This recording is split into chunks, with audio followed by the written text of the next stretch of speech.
The human heart seeks stability in an ever-changing world. Like a three-legged stool that remains steady, even on uneven ground, Nichiren Buddhism rests upon three essential pillars that support each other with perfect balance.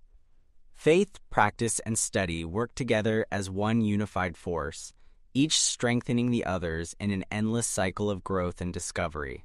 Imagine trying to walk with only one leg, or attempting to cook a meal with just one ingredient. The result would be incomplete, unstable, and ultimately unsatisfying. This is why Nichiren Daishonin emphasized that Buddhism must never be approached as a partial commitment. As he wrote with characteristic clarity, exert yourself in the two ways of practice and study. Without practice and study, there can be no Buddhism. You must not only persevere yourself, you must also teach others. Both practice and study arise from faith. Notice how Nichiren presents this not as three separate activities, but as interconnected aspects of a single way of life. Faith serves as the foundation, the deep soil from which practice and study can take root and flourish. Without faith, practice becomes mechanical repetition, and study turns into mere intellectual exercise. But when faith pulses through both practice and study, they become transformative forces that can reshape our entire existence. Faith in Nichiren Buddhism differs dramatically from blind acceptance or wishful thinking. This faith is bold, intelligent, and deeply practical. It represents an unwavering conviction in the boundless potential that exists within every human being. When we speak of faith in this tradition, we mean something revolutionary.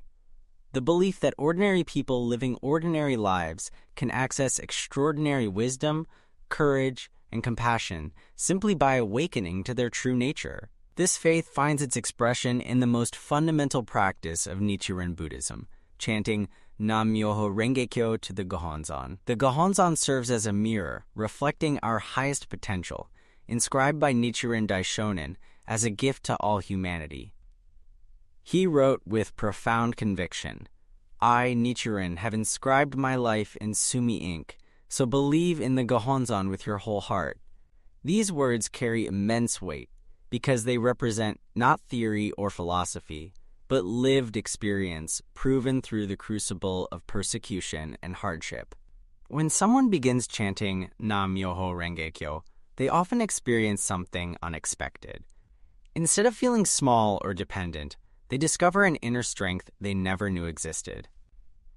This strength doesn't come from outside themselves, but wells up from the deepest recesses of their being. The Lotus Sutra teaches that this Buddha nature exists equally in all people, waiting to be awakened.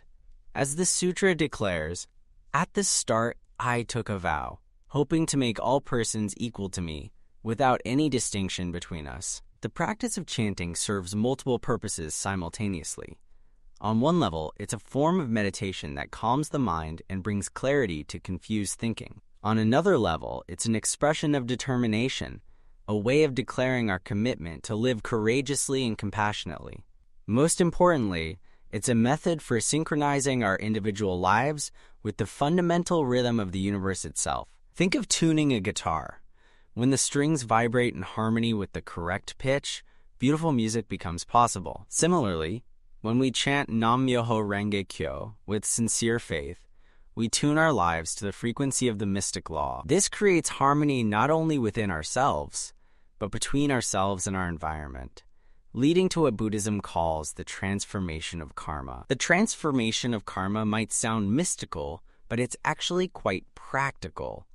Karma refers to the patterns of cause and effect that shape our experiences. Some of these patterns work in our favor, while others create obstacles and suffering. Through faith-based practice, we learn to replace destructive patterns with constructive ones. A person prone to anger learns to respond with patience. Someone trapped by fear discovers courage. These changes don't happen through force or willpower alone, but through the natural process of revealing our inherent Buddha nature. Study forms the third pillar of this trinity, and it serves purposes that might surprise those unfamiliar with Buddhist tradition. Study in Nichiren Buddhism isn't about accumulating information or impressing others with scholarly knowledge. Instead, it's about developing the wisdom to apply Buddhist principles effectively in daily life. The Lotus Sutra emphasizes this practical approach to learning.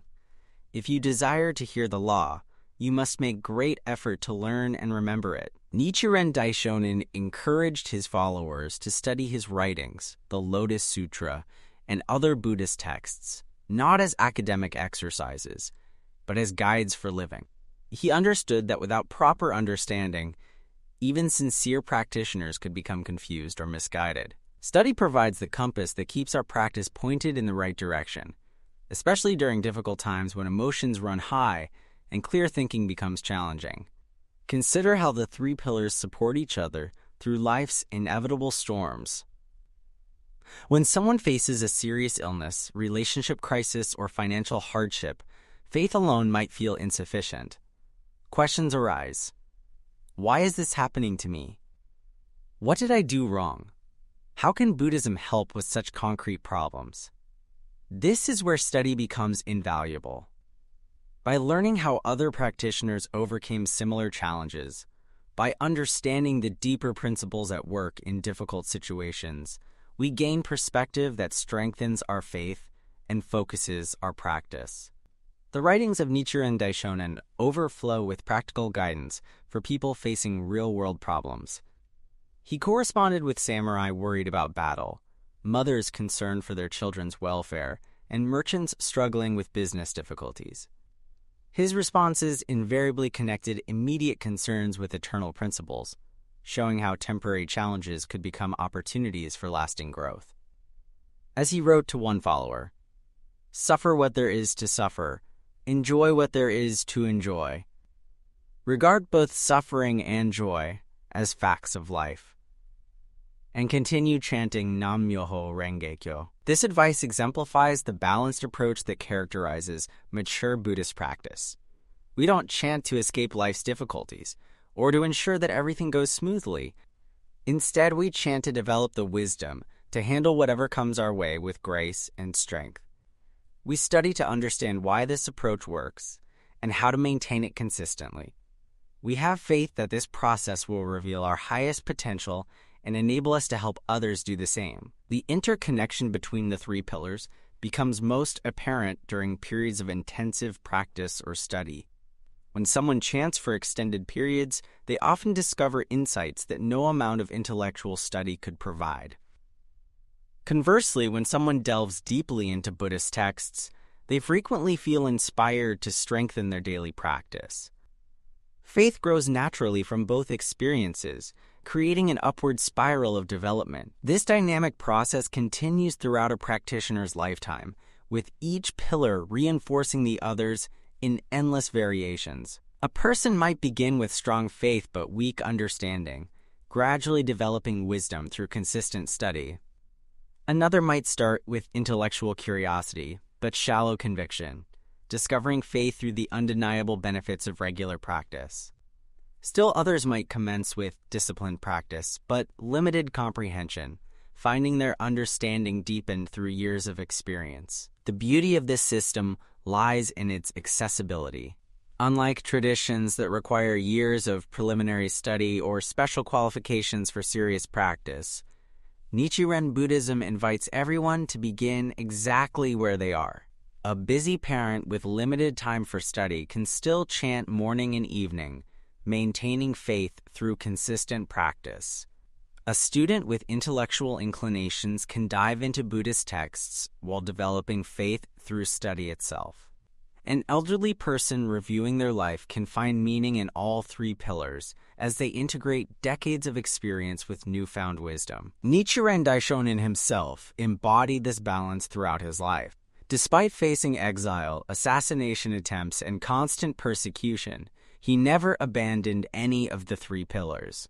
He continued his intensive study of Buddhist texts, maintained his daily practice without exception, and expressed unshakable faith in the power of the mystic law to transform both individual lives and society as a whole. His example demonstrates that authentic Buddhist practice doesn't retreat from worldly engagement, but rather finds the strength to engage more courageously and effectively. The practical benefits of maintaining all three pillars extend far beyond personal development. When we approach challenges with faith-based practice supported by wisdom gained through study, we become more helpful to others facing similar difficulties. Our example inspires confidence in people who might otherwise despair. Our understanding enables us to offer guidance that goes beyond sympathy to actual empowerment. Our faith communicates itself naturally, encouraging others to discover their own inner strength. This is why Nichiren emphasized teaching others as an essential aspect of Buddhist practice. When we share what we've learned through our own struggle with the three pillars, we strengthen our own understanding while offering genuine help to people in need. Teaching others about Buddhism doesn't require scholarly expertise or perfect practice. It simply requires honest sharing of our experience with faith, practice, and study. The modern world presents unique challenges that test our commitment to all three pillars. Information overload can make study feel overwhelming. Busy schedules can reduce practice to a hurried routine. Cynicism and materialism can undermine faith in anything beyond immediate gratification. Yet these very challenges make the three pillars more necessary than ever. In times of rapid change and uncertainty, faith provides stability. In periods of stress and pressure, practice offers relief. In moments of confusion and conflict, study supplies clarity. Together, they create a foundation strong enough to support not only our own happiness, but our ability to contribute meaningfully to the happiness of others. The ultimate goal of Nichiren Buddhism isn't personal perfection or escape from human concerns. Rather, it's the development of individuals who can create value wherever they are, who can transform poison into medicine, who can find victory in every situation. This transformation happens naturally when faith, practice, and study work together as one unified way of life. As Nichiren Daishonin assured his followers, faith in the Gohonzon, therefore, means faith in the tremendous power and nobility inherent in our lives and the lives of others. This faith, expressed through consistent practice and deepened through ongoing study, reveals the Buddha nature that makes all other accomplishments possible. Like a three-legged stool that remains steady regardless of the terrain, these three pillars support a way of life that can weather any storm while creating lasting happiness for ourselves and countless others.